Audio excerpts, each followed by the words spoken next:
for the true horror experience. Wear your headphones. The Jinn is waiting for you. Close your eyes and listen to the rain. Can you hear it? The sound of water hitting the tin roof of an old village house. It's a comforting sound, isn't it? Or at least, it should be. But tonight, I want to tell you a story where the rain wasn't a comfort. It was a curtain hiding something that was standing right outside my window. This story takes place in a small, remote village in Bangladesh. A place where electricity comes and goes like a flickering candle. A place where the nights are darker than anything you have ever seen in the city. I went there to attend a wedding. My cousin's wedding. The house was huge, ancient, and surrounded by a thick bamboo forest. The locals call it a banch jar. And if you know anything about our folklore, you know that the bamboo forest is where they live. It was the second night of my stay. The wedding festivities were loud. Everyone was laughing, eating, and celebrating in the main courtyard. But I wanted some peace. I wanted to make a phone call. And inside the house it was too noisy. So, I made a mistake. A mistake that the elders always warned us about. I walked out of the back gate. Alone. I walked towards the edge of the bamboo forest to get a better signal. It was just after Maghrib, but before Isha. That time of the twilight when the sky isn't black, but a deep, bruised purple. The time when the dimensions are thin. I was talking on the phone, leaning against an old tree. Suddenly, I felt it. The air changed. It didn't get cold.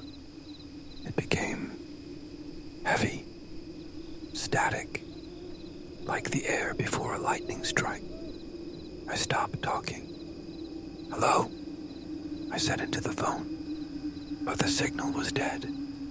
The line was completely silent, and that is when I realized the crickets had stopped chirping. Have you ever heard total silence in a village? It is not peaceful. It is terrifying, because nature only goes silent when a predator is near. I lowered my phone. I looked into the darkness of the bamboo grove. The bamboo stalks were swaying gently, but there was no wind. Something was moving them. Something dull. Something that was trying to stay hidden between the stalks. My heart started to hammer against my ribs. Thump, thump, thump. My brain told me to run, but my legs felt like they were buried in the mud. I couldn't move. I squinted my eyes, trying to see through the gloom. And then I saw it. Two eyes, not glowing red like in the movies. No, these were worse. They were pale, like the dead belly of a fish. And they were watching me from about 8 feet off the ground. It was too tall to be a human. It was too still to be an animal. It was a Jinn. I remembered my grandmother's words. If you see them, do not look them in the eye. Look down and recite Ayatul Kursi. I immediately looked down at my feet. My lips started to move, reciting the verses of protection. Allahu la ilaha illa huwa. I whispered the words, trying to build a shield around me. As I recited, I heard a sound. Crunch, crunch, leaves breaking, footsteps, heavy footsteps coming out of the bamboo forest, coming towards me. I didn't look up. I turned around and started to walk back to the house. I didn't run. If you run, you act like prey. And if you act like prey, they will hunt you. So I walked, fast but steady. Behind me, the footsteps matched my pace. Crunch, crunch. I reached the back gate of the house. I slipped inside and locked the metal bolt. Clang. The sound echoed in the night. I leaned my back against the gate, breathing heavily. I waited. I waited for the thing to bang on the gate. I waited for a scream, but there was nothing. Just the sound of the wind returning, and the smell. A sudden strong smell filled my nose. It smelled like burning jasmine flowers mixed with sulfur. It was sweet and sickly. I knew then it hadn't left. It was standing right on the other side of the gate, just inches away from my back, waiting.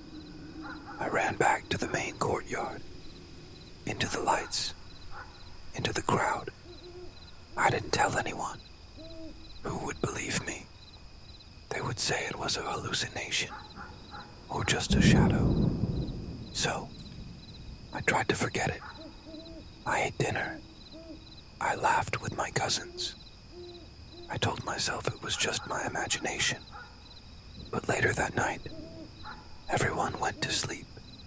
The house was an old, sprawling mansion with many rooms. I was given a room on the ground floor, at the far end of the corridor. A room with a large window facing the backyard, facing the bamboo forest.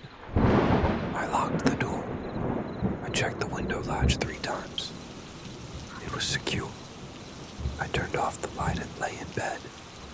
The room was pitch black. I pulled the blanket up to my chin. I was tired. My eyes felt heavy. Sleep was just about to take me. And then I heard it. 3 soft knocks. Knock, knock, knock. My eyes snapped open. The sound didn't come from the door. It came from the window. The glass window. Right next to my bed. I lay frozen. Maybe it was a branch. Maybe it was the wind. Then a voice came. A whisper. Clear but distorted. Like someone speaking through water. Rahim. It called my name. But that wasn't the scary part. The scary part was, the voice sounded exactly like my mother. My mother, who was hundreds of miles away in the city. My mother, who was safe at home. Why was her voice outside my window in this village? Rahim, open the window. It's cold out here. The voice was perfect. It had her tone, her concern, her warmth. But underneath the warmth, there was a metallic scratchiness, a mimicry. This is what we call Nishi Daak, the call of the night. The elders say, if a jinn calls you by mimicking a loved one, you must never answer, and you must never look. If you answer, you invite them in. If you look, you might lose your mind. I squeezed my eyes shut. I recited every surah I knew. Rahim, why are you ignoring me? The voice said. This time it sounded angry, impatient. And then the scratching started. Long, slow scratches on the glass. Scratch, scratch. Like nails trying to cut through the barrier. I pulled the blanket over my head. I was trembling. The room felt freezing cold, even though it was a summer night. The smell of burning jasmine filled the room. How did the smell get inside? The window was closed. Unless unless it wasn't just outside anymore. I heard the latch of the window click. I stopped breathing. I had checked that latch 3 times. It was locked from the inside. It was impossible to open from the outside. But I heard it click, and then the slow creak of the rusted hinges. Creak. A gust of wind entered the room. The curtains fluttered violently. The sound of the rain got louder. The window was open. I was under the blanket. I was shaking uncontrollably. I knew I shouldn't look, but the human instinct is a curse. We always want to see the danger. I slowly, very slowly, lowered the blanket just an inch, just enough to see the window.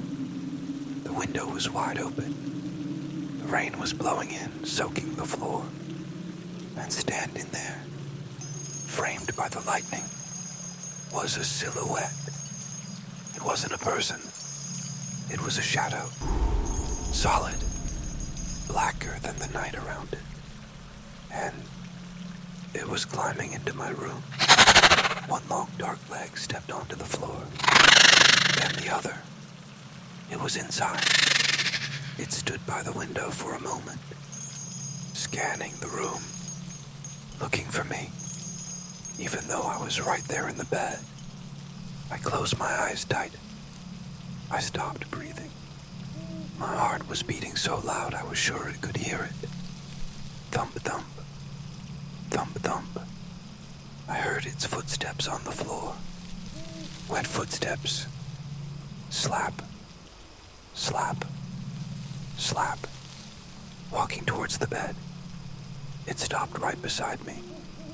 I could feel the cold radiating from it. I could hear its breathing. A rattling, wet sound. Like air passing through a broken pipe. It was standing over me. I felt a pressure on the mattress. The bed dimmed. It was sitting down, right next to my legs. And then, it leaned down. I could feel its breath on the blanket, right over my ear. Hot, sulfuric, rotten. It whispered again, but this time, not in my mother's voice. This time in its own voice. A voice that sounded like grinding stones. It whispered, "I know you are awake." To be continued. What happens when the prayer you recite makes it angry? What happens when you realize the morning is still hours away and you are trapped in a room with something that is neither dead nor human? Subscribe and stay tuned for part 2 if you have the courage.